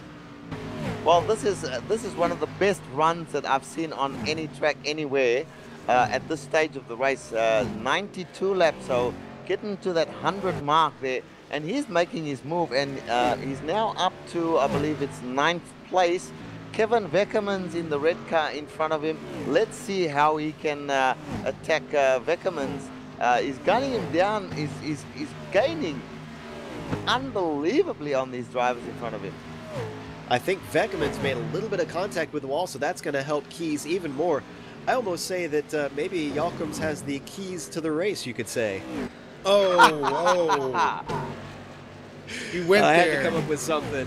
He is definitely hunting down Weckermans as they come across the line and complete lap 94 here. So we're getting word that actually Weckermans has damage on his right side, so perhaps that slap has caused him some problems here. But whatever the case, Jochems has definitely hunted him down. He's within a couple car lengths, and I think it's going to be over within a lap here. Yeah, look, it's over already. He's just come up to the number 7 car. He's putting the move on as they cross the start-finish line. He's got another car in front of him. Is that a back marker? Not quite sure. I'll have to check who is that in front of him. Yeah, that's Slop in front of him. Marker. He is putting the moves on these guys without any worries at all, and just ripping them apart, Joe. Yeah, they both thankfully get by Slav there and quite easily. However, Dennis Geressen is a little ways up there, and we've seen him be a little bit more of a tougher customer working his way up to the front. In fact, I think that's just going to be the case the farther up to the top of the field they get here. So maybe his progress will be slowed down a little bit as he starts to hit these faster cars. Well, look, his tires, he's working that car pretty hard, so his tires are taking a beating at the moment. He's looking very clean as he comes up to some back markers, no doubt. He's got Dennis Geressen in his sides up ahead. He passes the back markers, the 93 car passed. Now he comes up on the 14 car, done. Now he's got some clean track ahead of him, so he can really put down the foot and try to chase down Dennis Geressen. Yeah, Garrison is doing quite well to keep the pace up so far. However, he's 14 seconds behind the leader. And speaking of the gap to the leader, I've been kind of keeping an eye on De Jong. He has 3 seconds back to Panic Heat. And from looking at their pace, it looks like actually, well, it's hard to tell right now because they've run into a bit of traffic. So, but De Jong has been keeping a fairly good gap for quite a while now. Yeah, that once you get a run going, it's easy. You get a rhythm. You get your laps down. If you look at the sort of laps he's doing, it's pretty steady. But you know, it's the nature of this type of racing that you could have a caution, which thank goodness we haven't seen for a little while, and that will change things around completely. But guys, let's have a look at Roy Visser. He is hunting down Pascal Dukas in the yellow car in front of him, and looks like he's doing a pretty good job. Pascal has got a slower car in front of him at the moment. He goes to the outside, then sees he can't make it on the outside. Now goes to the inside. That slower car really should have indicated a little better what he's going to do, because Roy Visser has now moved up onto Pascal Dukas, and very soon we're going to see a battle going on here. Yeah, he's certainly reeling him in. But before that starts to erupt, why don't we go through the standings, since we haven't done that yet, and we've just cracked the 100-lap mark just a bit ago. So, oh, I'm sorry, actually, let's go back to that because there was contact. And there's a number of cars involved. I see Roy Visser at the bottom of the track. I kind of saw that coming out of the corner of my eye, and just as I was about to leave it, oh man, actually both Dukers and Visser hit the back marker of Luizia Bali. And I'm not sure what exactly went on. I'm going back to check it. It looks like Bali was just very slow on the track, and they really didn't have much of a place to go. But we are back under caution, and I'm going to put this one on you, Richard, for mentioning that we had a long green stint going there. I should not have said a word. I apologize. We put the commentator's curse on the race, as we have done in the past. So, look, unfortunate, but it happens. Now we've got a new ball game. I was just saying to you, Joe, there's still a car sitting right in the middle of the track there. Everybody going down low to avoid. So everything's changed up. You'll see everybody coming into the pits, I would imagine, to get a fresh set of boots. The whole race is turned around, and we've got 47 laps left, about 30 seconds per lap. So we've got 20-odd minutes of racing still to come, and it's going to be pretty torrid up near the front once we have the restart, Joe. All right, we're going to go to quick break while these pit stops play out. We're going to get you the order as soon as we come back. Hopefully, we'll still see some good action on the other side of this little commercial break.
Welcome back to the Inside Sim Racing 200 at Darlington Raceway, where we are watching the latter half of the race. We're under caution right now after our latest incident between Roy Visser and Pascal Dukers and a lapped car who's actually been DQ'd.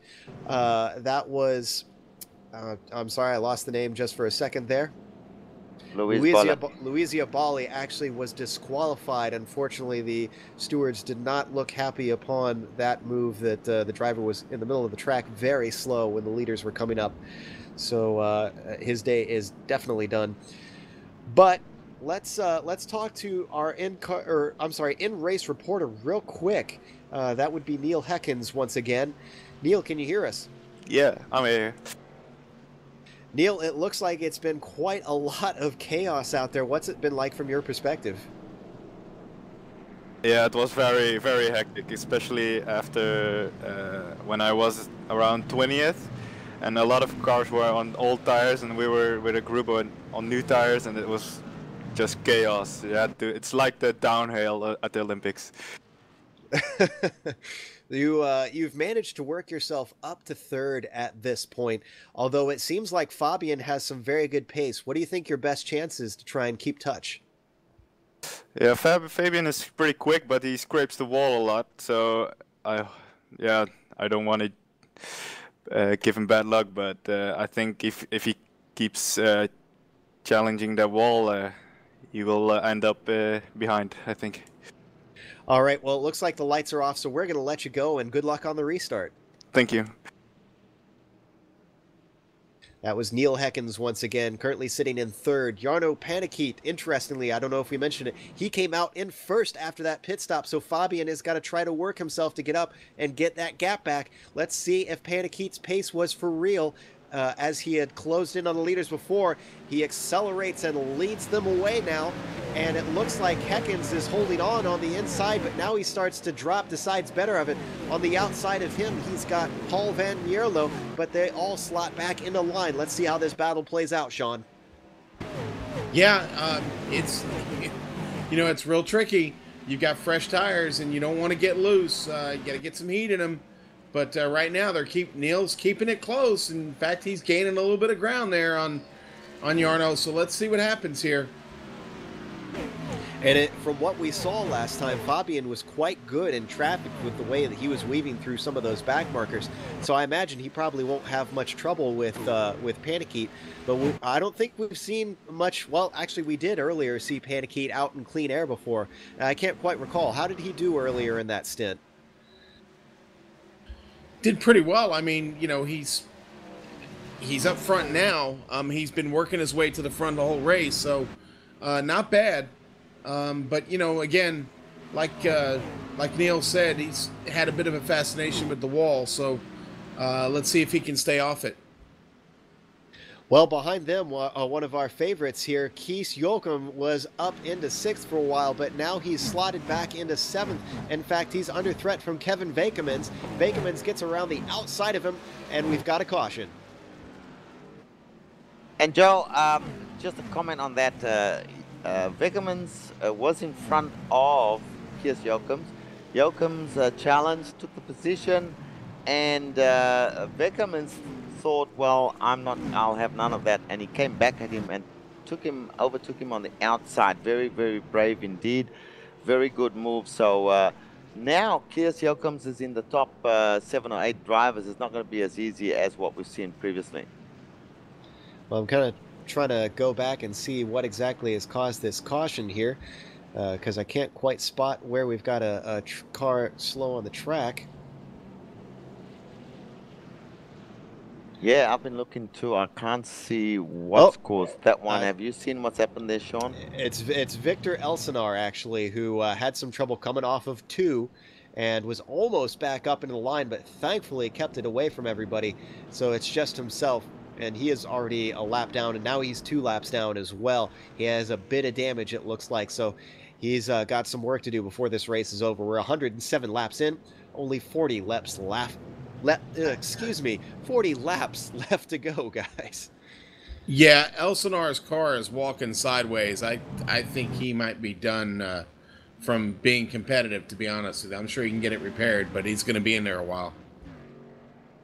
Guys, there's a whole bunch of cars that are out of the race at the moment. The big name that is out, of course, is Rudy de Wit. But we've got a bunch of other guys out as well. Bram van Stickelen. Louisa Bali has been disqualified, so he's showing he's been out of the race. US van der Stoep long ago was out of the race. Nano van der Poel, Robert de Roy, W.J. van den Brand, who was involved very early on. These guys are all out of the race. Some guys have pitted. Now, this is an interesting strategy move here, Sean.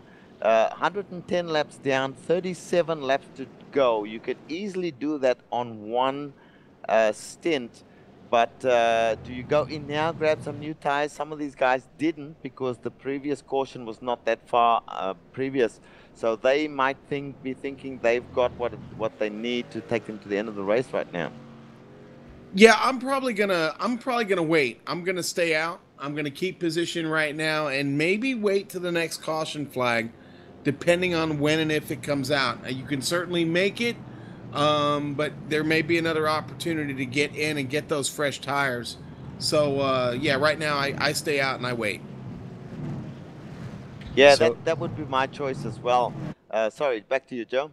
It's okay. I was going to say it's becoming that chess match that we tend to see towards the end of these oval races as the cautions start to play themselves out and guys have to be on their toes. And, you know, one of the things that these guys also might have that I think we should touch on that you see both in real life and here in the virtual world is some of these guys have crew chiefs. And tell us a little bit about that, Richard, and how that works in the world of iRacing. All right. Well, the crew chief is, in real life, the crew chief runs a team. So during a race, he's calling the shots. He's working out the fuel mileage. And he's doing all that hard work that you really need done for you to be a winner or have a successful race. In the virtual world, that is being replicated as well. So a crew chief now can join you as a virtual driver in the race, and he can actually see all your settings and he can make changes to your settings. So you can have somebody out there helping you, doing the calculations and helping you do all the hard work that you do not have time to do because you are driving this car and trying to do the best you can. So a crew chief, very valuable. I'm thinking personally about getting a crew chief to help me in some of these longer races as well. In a sprint race, doesn't matter, you fill up and you run to the end of the race. But in a long race, particularly on ovals, strategy is so important, Joe, that a crew chief is an invaluable addition to your team. Well, the lights are off. We're getting ready to take another restart here with Paniquet leading them away. Pace car has ducked off into the pits. Let's see how Paniquet can handle the restart with the end here. And De Jong looming quite closely in his mirrors, as well as Neil Heckens. Looks like a very good start for Paniquet, who gets a nice stretch away from these guys as they start to accelerate away. See if they can keep it good all the way to the end of the race here. A few guys are getting squirrely, including Kees Jochum, who starts to lose some spots, so a bad restart for him, unfortunately. But everybody looks to be getting through. I don't see anybody off at this point. One of the things that... And we have a leader change as De Jong is looking on the inside, coming through 3 and 4, but he isn't quite able to make it, but he's holding on. So obviously De Jong has decided it's time to move, and he wants to get back up into that top spot, Sean. Yeah, he's fighting for it. You know, it's close. They're both very fast, and it looks like right now they're going to be the guys to beat. Neil Heckens might be able to make a run on him, but you know, the clean air means everything. The one thing that works against him is it looks like they'll probably get around to the back markers again here at some point, and they're going to have to fight through that traffic. So whoever does that the best is probably going to be your winner at the end. Now, these guys obviously have to spend a bit of time getting their car set up for this track. And I understand that there's someone that helps them out with that. Can you tell us about that, Sean? Yeah, you know, they stumbled across a guy a few weeks ago when they were doing testing for the Michigan race, a guy named David Cater, who's here stateside. And he was able to lend some assistance to them, and Neil Heckens apparently brokered a deal with him to provide them with some setup help for these races coming up on their schedule. All right, we are actually in car with Kevin here, so we are watching the back of Dennis Guresin as he tries to hunt him down. Well, I got to tell you guys, Neil Heckens got pretty loose coming out of one of the corners there, and he actually lost a couple of spots. Paul Van Mierlo took his place away from him, and looks like Pascal Duke is hunting him down at the moment. So he has just made a little bobble there, and it cost him dearly. And that can happen. Just, you know, he was pushing hard to try and catch up on the two in front of him, and it's cost him a place in the race at this point in time. We've got 2 cars up into the go. wall. I'm sorry, but Joey Schmidt and Kevin Vakemans were up into the wall as they were trying to get around Kees Jochum.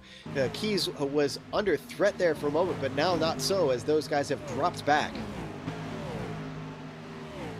Yes, well, it's all happening at the moment. I was saying better than 30 laps to go still. So there's still a lot of racing to be done here.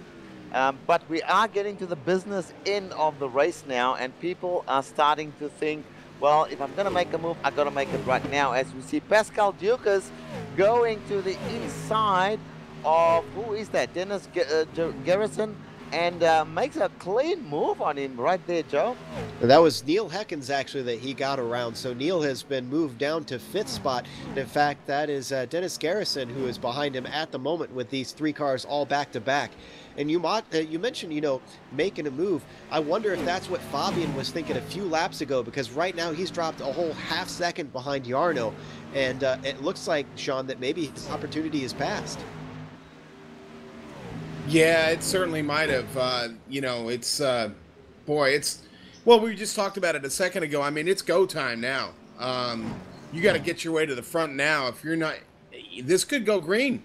Guys are spreading out towards the back, and not a time to be falling back and losing positions right now. Definitely not. You really got to be up on the wheel, as they say, as we watch these guys circle around with 121 laps under the belt now. And oh, Joe, I just want to break in. Pascal Dukas and Neil Heckens are battling fiercely. Pascal just hit the wall there, and he's now under threat again from Neil Heckens, trying to take that place back from him that was taken from him just a little while ago. yes, Neil is actually looking like he's trying to get a run, but can't quite get the momentum going down that front straightaway there. Let's see if he can make something happen at it too. He's got a very hungry Dennis Garrison right behind him. So these guys have not only got to be looking for opportunities, but looking to avoid mistakes, because even though you want to make that pass, as we see Heckens get very squirrely, and now Garrison is looking on the inside, can't quite make it, decides to back out of it, decides not quite time yet. So these guys are back into order, but almost an opportunity for Garrison. Well, you know, Sean said it just a few seconds ago. Now is the time. You've got to make your move now. You've got to get your position and then fight to hold it, because there's not going to be too many opportunities. These laps are only something like 30 seconds or less than 30 seconds around.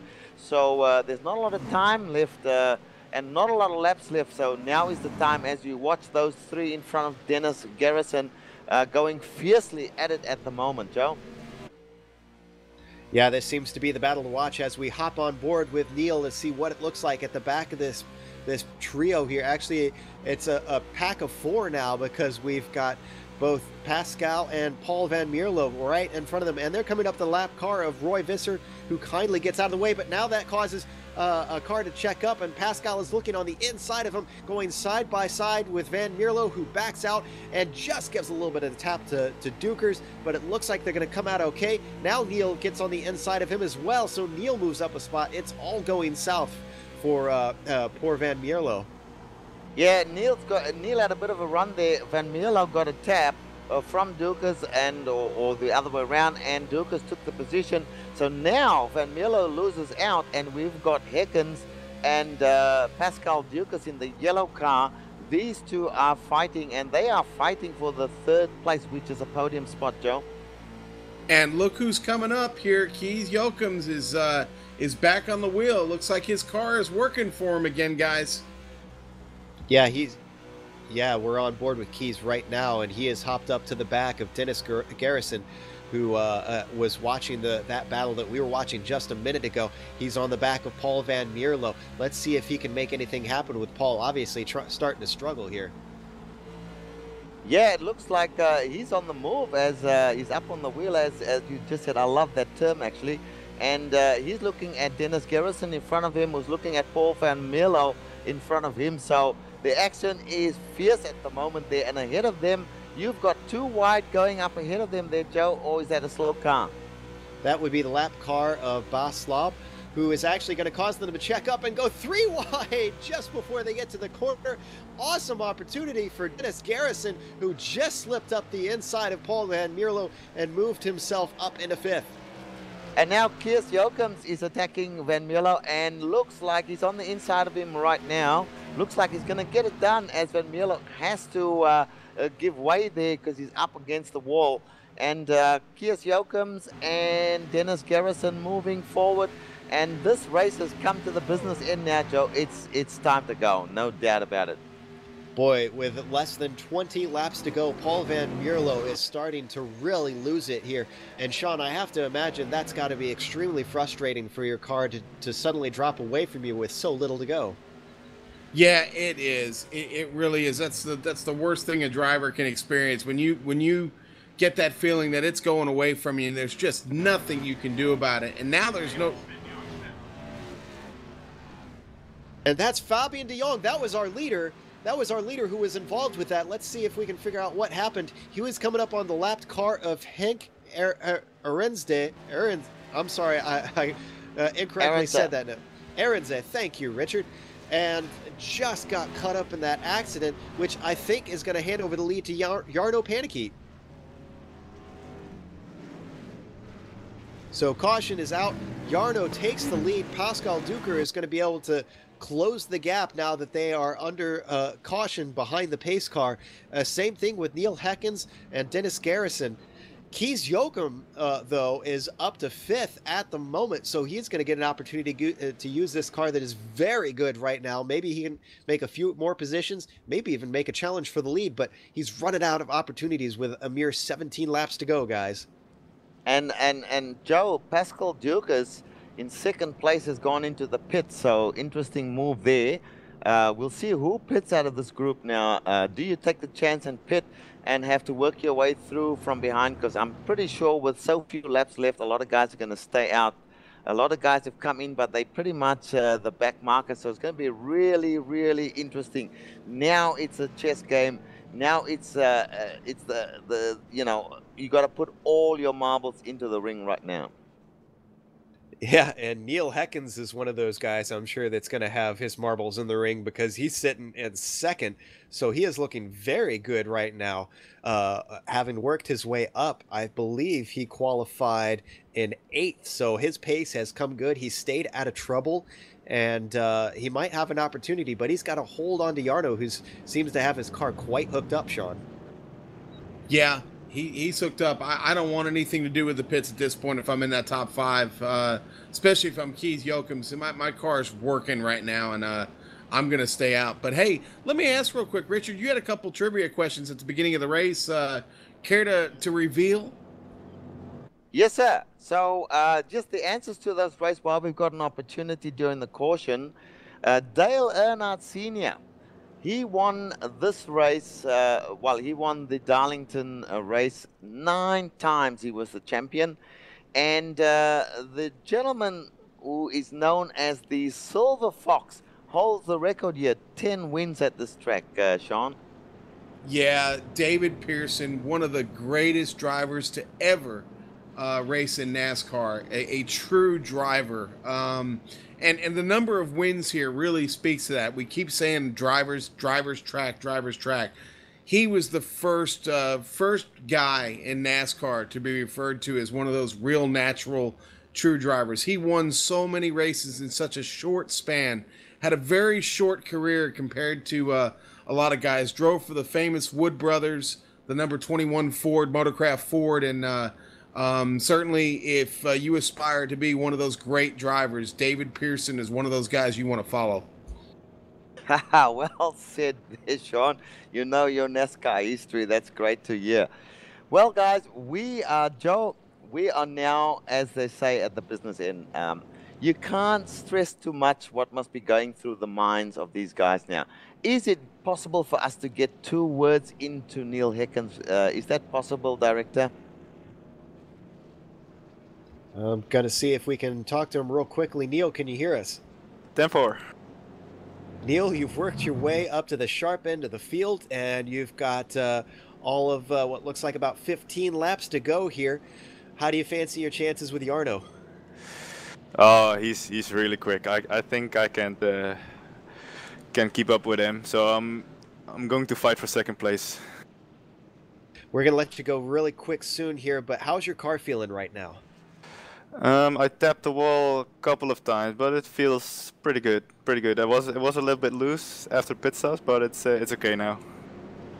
All right. Thanks for talking to us. Good luck on this restart. Thank you. So, wow, our in-car reporter has worked his way all the way up into second. He's been having a very good race. He's obviously been up at the top end of this field for quite a bit, but now he's got a realistic shot at the win, it looks like, as the laps are ticking down. Lights are off. We're going to go green this time by, guys. Just real quick, our top 5, Jarno Panikiet, Neil Heckens, Dennis Garrison, Kees Jokums, Paul Van Mierlo, and Richard Cortland in 6. Pace car is peeled off. We're getting the green flag to restart us. There it goes, and Jarno waited a long time to accelerate away this time, and this has hurt Neil Heckens, who has got a very hungry Dennis Garrison on the inside, and Garrison is going to try to take that spot away. Wow, that was a very good start from Jarno, who just streaked away for them, but Dennis Garrison, our winner of the previous race, if I'm not mistaken. Neil Heckens under threat now by Van Mierlo, I believe it is. And Kees Jokums being shuffled back. He hits the wall. Beckerman's past him. Another car, the Cat car, passed him as well. So he gets shuffled back. So the guys that we've been looking at, Heckens and Panikiet, they were under attack straight away, Joe.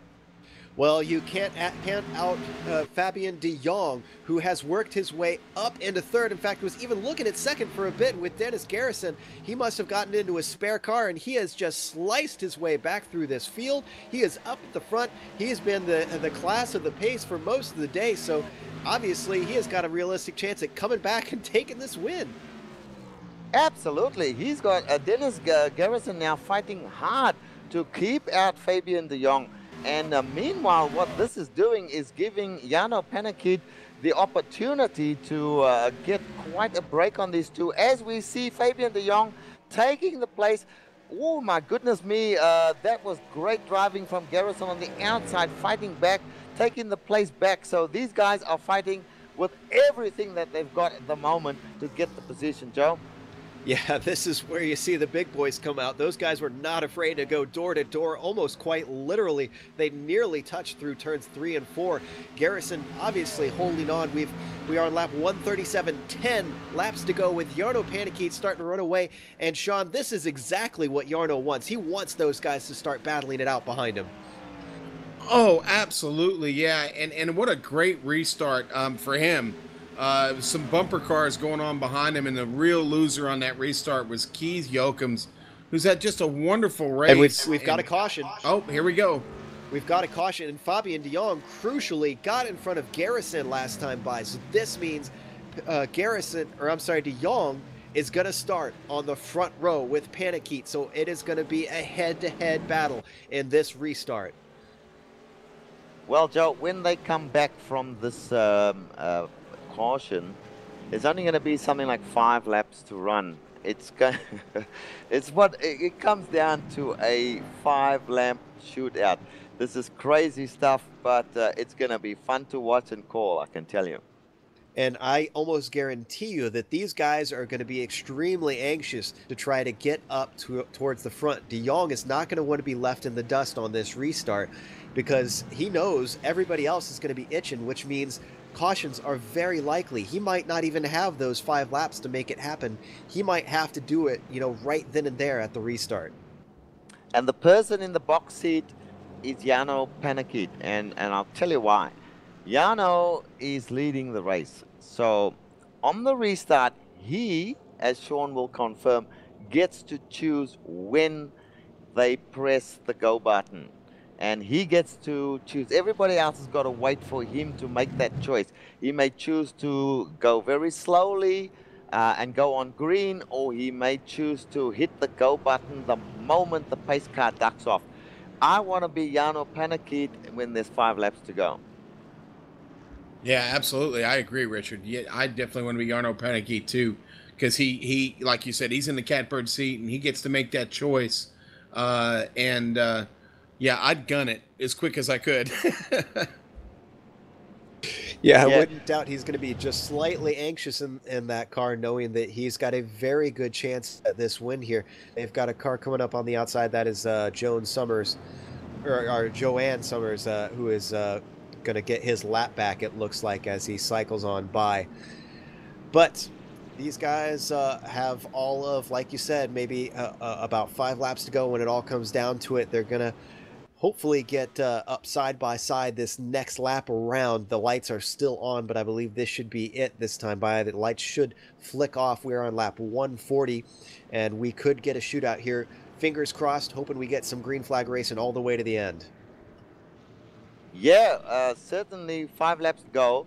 The other thing that could happen is that these guys, and we hope it does not happen, that these guys fight so hard that they breed another caution. If we have that, the race will end under caution. So all very, very good reasons to hang on to the place that you've got at the moment. So Fabian de Jong has got it all to do. If he wants to win this race, Joe, he has got to be watching like a hawk when the moment will come when Jarno hits the go button. So, you know, it's going to be fascinating, the end of this race. And Dennis Garrison sitting back there, he hasn't got a lot of laps, so if he doesn't get a great restart either, it's all over. This is just going to be one heck of a finish. Yeah, and it looks like we've got another lap to go around as the lights are still on. They haven't quite lined up yet. So these guys will have to get it sorted together and get their minds clear, get focused, and really nail this start. Neil Heckens is someone that we saw as being up with a chance in it. He's slotted back to 4th, so he's lost a little bit of track position there. Another guy that we haven't talked about a lot, but has done a fairly good job, Tin Wyan, currently sitting in 5th place. He's not looking too bad. He's got Kevin Vakemans behind him, but he's been holding up towards the top for most of this race. Just really hasn't been a fast mover through the field, though, but certainly done a very solid job. Absolutely. And the guys behind, look, it's, unless there's an accident up front, the guys in from about 6th place onwards, they I mean, theoretically could win, but with so few laps left, I doubt it. So it's going to take some sort of drama up front, which could happen. I mean, these guys are now desperate to win. It means putting everything that you've got on the line. So, man, this is going to be some restart. Yes.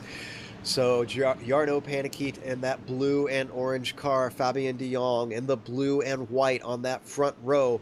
Meanwhile, behind them in the Ben and Jerry's car, Dennis Garrison trying to hold them in contact. Pace car is off, waiting for that green flag to wave. Jarno holds the pace. He starts to accelerate now. He gets a very good start, and so does Dennis Garrison, who's already up on the inside of Fabian de Jong. He's going to try and look to take the 2nd place. This could be crucial for him, and now de Jong goes up and into the wall. And I knew Garrison would do that. Garrison showed in the last race that at the finish he is very, very good. Jarno's still up the front there. Tim Wyan in 5th place. Neil Heckens. Did Neil Heckens lost out on that? I think Tim Wyan's passed Heckens. Yes, he did. So Heckens is trying to look to get his way past. He gets a little bit squirrely. In fact, everybody has to check up a little bit behind him. As everybody's starting to look on the inside, it's going to get a little crazy back here, but everybody's holding it together as Kees Jochum, unfortunately, has lost out. But I hear that Fabian de Jong has already made the move and gotten himself past Dennis Garrison. He did, and now he's Dennis Garrison chasing him down. He's right on the back of that car right now, and they seem to be trying to catch up with Panakit. Wreck yes. right there. And this could be the race. We've got a caution. That's the end of the race, guys. That is the end of the race. So you're looking at the podium as you see them right now. Yeah, Vekemans and Joey Schmoot got into it. I'm sorry, Pascal Dukers and Joey Schmoot and I'm sorry, and Kevin Vekemans in that. And that looks like, from what I can see, that was just a racing incident between those guys. But boy, Joey Schmidt certainly took an advantageous run and just snuck by them before the line there. So he managed to get himself a couple of spots out of that accident, I think. Actually, no, I'm sorry, he did not actually. It looks like Vekemans was scored just in front of him. But as you said, Jarno Pannekeet has survived the chaos and managed to tame Darlington once and for all, it seems. Yeah, look, it was crucial on the restart to grab your position straight away. Because if you didn't and there was another caution, that's the way the race would end. And that's exactly what happened. Guys were fighting it out. And I kind of suspected that might happen because everybody's desperate at the end of the race. So what you're looking at now, folks, is actually the finish of the race. Even though they're still racing technically, they are under the pace car's orders, so they'll finish the way they are right now. And, you know, yeah. Jarno did it again. Second great restart in a row. I mean, he just nailed it and just walked away from him. And he certainly had some help from Garrison, I have to say, because there really wasn't much of a response that De Jong could do with that blue and green car down on the inside. Well, you gotta tip your hat to Fabian De Jong. I mean, Garrison put it to him on the restart there, took the place from him. He fought back on the outside and took the place back again, and he has got the second place now. Good points for him. Dennis Garrison is showing Sean that he is a force to be reckoned with at the end of races. Oh, yeah, definitely. You know, despite what we thought here early in the race about the cautions, boy, we wound up with a heck of a race there at the end, didn't we? Oh, yeah. Once they got into the groove, it seemed like everybody kind of got settled in and really gave us some good action out on the track. But right now, I'm watching Jarno Pannekeet come around turn 4 with the pace car in front of him and the white flag out. He's going to take the yellow and checkers behind the pace car, but, you know, a win is still a win, and it was a well-fought, hard-won race for Jarno Pannekeet, who wins the Inside Sim Racing 200. Great stuff from Jarno Pannekeet, and great stuff from most of these guys in the top 10, in fact, the top 15 or so. These guys fought hard all day, and let's face it, it's a long race, 147 laps, Joe. Congratulations to the winners, and congratulations to all the guys who fought so hard in this race. Well, we're going to hop to break just a minute, and we'll try to collect some drivers, get some interviews for you. But in the meantime, enjoy the music. We'll see you on the other side.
Welcome back to Darlington Raceway, where we just watched the Inside Sim Racing 200, the second round in the Piston Cup. It's now over, and Jarno Panikiet has run away with the win here today. Finished under caution, but he still finished number one. Fabian de Jong finished in second behind him. Dennis Garrison took third. Tim Wyan took fourth. Neil Heckens finished fifth. Kevin Vakemans was sixth. Joey Schmidt was seventh. Pascal Dukers was eighth. Paul Van Mierlo was ninth, and Kees Jochum was 10th, Richard. Yes, sir. And Bob Van Katwijk came in 11th. Tayman Nabeers in 12th. Ruben Noordhoek in 13th. Richard Cortland in 14th. Johan Sommers in 15th. Gies Schlasmalders in 16th place. Pascal de Berg in 17th. Denny Reitz in 18th. Nick Thyssen in 19th. And Henk Arense in 20th place. Sean? Yeah, and in 21st, we had Mark Figueres. In 22nd, Kim Vandersticklen. In 23rd, Yuri Flossie. 24th, Jeroen Jursum. And 25th, Roy Visser. 26th, Bas Slop. 27th, Jos van Hoorn. 28th, Victor Elsenaar. 29th, Robert Witt. 30th, Eric Mulder. Then in 31st, it was Rudy de Witt. 32nd was Robert de Rouge. 33rd was Louis Giaboli.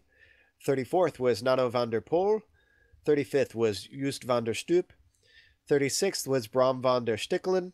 And 37th, finally, was W.J. van der Brand. Well, it's been a pretty exciting one. It had a little bit of a slow start, but it was quite good, guys. But now we have some interviews. First up, we have Fabian de Jong. Or I'm sorry, we have... actually, I guess we're going to do Fabian first. Fabian was our second place finisher, and I believe Richard is going to talk to him. Fabian, second place, nothing to sniff at. This was a tough race. Well, yeah, I think it was a little bit difficult, but yeah, went all right. Constantly in the top two, actually, behind Rudy for the first part, and yeah, until the pit stops, I stopped a little bit earlier than the rest, together with Rudy at the back. After, yeah, and worked my way back up. At a certain point, I was running second, I think 20 laps before the end, and I was passing a lapper, but he touched my rear, I think. No clue what really happened, and that shoved me back.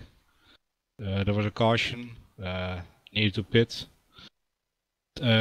Took 4 new tires and worked my way back up from, I think, P9 to P2. If I had a little bit more laps, I think I also could catch Jarno, but the caution came out too early. Yeah, it was a bit of an unfortunate finishing under caution, but the action was pretty hot up near the front there with you guys. Dennis Garrison was very forceful at the end there and put it on you, and you had to battle him, so there was no chance to get to Jarno, and then that last caution came out. So I guess from your point of view, you sound not happy with the second place, but after a long 147 lap race, second place, really nothing to sniff at, Fabian. Oh yeah, okay, P2 is nice, but I think at the end I could have won easily. Not easily, but you know what I mean, I think. Compared to the tires of me and Joey, Jarno, I should be the faster guy. And I actually lost... Sorry, I stepped on you there while you were talking. Sorry about that, Fabian. Look, I am not at all concerned by the fact that you hit second place. Second place is just a fantastic finish in my view, and congratulations on doing that. Do you have any last thoughts for the next race? Where are you guys racing next? Daytona, and actually that is one of my favorite tracks ever. So, okay, so we will look forward to that. I've had a lot of Daytona experience over the last couple of weeks, not in this type of racing, but on the roadside. But Fabian, we congratulate you on a tough fourth, second place, and thanks for talking to us. Yeah, no problem. And thank Back you to you, for Dom. hosting. All right, we've also got Dennis Garrison, our third place finisher, waiting in the wings, and I believe Sean is going to talk to him. Dennis, congratulations. You're on the podium, buddy. Great job. Yeah, thank you very much. So let me ask you real quick. Does being one of the guys who started this league, does it put a little extra pressure on you to perform, to get a podium finish every race out? No, it doesn't. It's just personal. I want to finish good, even if I didn't organize it. So tell us a little bit about the conditions out there. It seemed like it was a little crazy getting around those back markers today. Yeah, it was. We knew it was a very difficult track, and with a lot of guys who are not that experienced in oval racing, we knew it. Well, wreck fest would be a bit too much, but 12 cautions, so I guess it was. And it's so narrow. It's very hard to pass, and when you're behind the back marker, you easily lose a second a lap. So yeah, it's difficult. And as far as your setup goes, I mean, did you feel like at any point the car was going away from you, or was it pretty stable all day? It was pretty stable for the most part until I hit the wall in turn 3 one time, and it got a bit tight. But for most of the time, I was running very consistent lap time, so it felt very, very good. Well, it was a lot of fun watching. I mean, you put together a great race. Just to finish up there in that top 3, I mean, you're going to move up in points. You were, 6th or 7th in points to start, I think. Second, actually. I'm sorry, yes, you were going to say, I'm looking at the driver's screen, not the standing screen. But, yeah. I mean, that should put you ahead of Neil. Yeah, it's looking good. So let's just hope I can continue this good form for the rest of the season. Well, Dennis, we look forward to seeing you in Daytona in a couple of weeks. I hope you get some good practice there, and you can pull off just as good a run there, and maybe even find yourself at the top of the podium. That'd be great. Yeah, who knows? It's going to be good. Well, again, congratulations on your finish today in the Inside Sim Racing 200. Good job. Thank you. All right, we've got one last interview to go through. That would be Roy Visser. And Roy, unfortunately, it looks like the results you were not looking for today. You were a front runner up at the top, and then you got a little caught up in some trouble, it seems. Yeah, that was very unfortunate. That's a much better choice of words than I had. I'm sure you had some very choice words in the cockpit. But how did you find the racing today? Because it seemed it was very difficult for everybody from front to back. Yeah, in front it was. I drove very cautious. I didn't take any risks. I didn't make it too wide a lot, even for precision. I just waited till about lap 100 to plan my attack. But unfortunately, I never came further than lap 100. Well, obviously Daytona is up next, and that one is known for having a bit of a little sympathy for people caught up in unfortunate situations. How do you fare your chances there? Well, we're hopefully with 3 of us again. Me, Jarno, and Dennis are in the same team. So I hope we can use each other there more than we had here. Dennis always starting at the back is not much use at Daytona, but hopefully he'll qualify better there. All right. Well, thanks for talking to us, and we wish you hopefully better results next time by. Yeah, thanks, guys. Well, it's been a good one out here at Darlington here in the virtual world of South Carolina. What did you think of this one, Richard? Well, I've just been thinking about that as you were talking there to, who were you talking to? You were talking to Roy Visser. And I have to say that, you've got to take all the kudos and give it to Dennis Garrison in this race, even though he did not win. This guy started in 32nd place in the qualifying. In fact, he did not put in a qualifying time at all. So from 32 to 3, that has got to be the run of the race. Congratulations to Jarno. I mean, he was not up near the, not at the front to start with. Commiserations to Rudy de Wit, who was the fastest guy and finished down the order. A great race. I really enjoyed this race. The action was really hot. The track was tough, and these guys handled it brilliantly, I thought, up near the front, Joe. Sean, your thoughts? You know, I'm going to echo Richard just a little bit here and saying, what a great race. Great finish there. They had that nice little stint there. You know, about, I think it was almost 40 laps where they were kind of getting up against having to make a decision on pitting for fuel and tires. There in like the second third of the race there, and it was just very entertaining. And you know, we saw instances where guys gave a little bit, and you know, some of the guys towards the back moved over, let guys get by. So, you know, there was some courtesy going on there, and it was just a tremendous finish there. Dennis Garrison, what a run! Like Richard said, you know, to start in 32nd and avoid the carnage, work your way up through the field continually, all race like that. The guy's a driver, you know. Neil Heckins, driver. You know, several of these guys have proven they can, as we said earlier, they can get up on that wheel when it's go time, and we saw it today. And Very what about much so. T.S. Yoakams, Sean? Yeah, well, you know, we talked about it in the break. He gets 2 awards from me. Mover of the race for just the tremendous run he had from coming all the way to the back, getting up into the top 10, and kind of biggest disappointment of the race there at the end. He just, those last 2 starts just killed him, and winds up with a 10th place finish, which isn't bad, but, you know, for a second there, it really looked like he had potential to win this thing. Yeah, no, a great race, Joe. If we get some more of this type of racing, I want to be there for it. Myself as well. This was a great oval race to get to witness and be a part of. But we wanna thank a few people before we duck out here. Obviously, thanks to the organizer JSF and also Inside Sim Racing for sponsoring the race.